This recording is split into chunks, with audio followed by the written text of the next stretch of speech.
Hər vaxtınız xeyir olsun dəyərli izləyicilər. Bir xəbəri diqqətinizə çatdırıram. Şərurlu İsfəndiyar ləqəbli tikinti maqnatı İsfəndiyar Axundovun oğlu Şahin Axundovdan yeni xəbər var.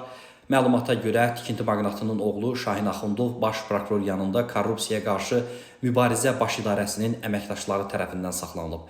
Məlumata görə Şahin Axundov atasının biznesinə daxil olan çoxsaylı mənzil tikinti korporativlərindən birinin sədri olub. Qeyd olunur ki, Şahin Axundov sədri olduğu MTK-ya mənzil almaq üçün pul ödəmiş vətəndaşların şikayətləri əsasında tutulub. Ona qarşı külli miqdarda mənimsəmə ittihamı irəli sürülüb. Şahin Axundovun sədri olduğu MTK-da bir mənzilin bir neçə nəfərə satılması iddiaları var. İstintaqın genişlənəcəyi, MTK-nın digər rəsmilərinin də istintaqa cəlb ediləcəyi də istisna deyil.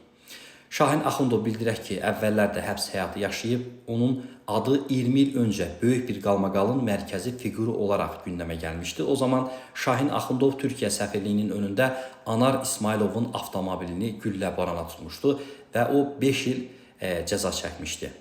Demək, dəyərli izləyicilər, həmçinin Şərurlu İsfəndiyarın oğlu, ümumiyyətlə övladları dəfələrlə mətbuatın gündəminə gəlib.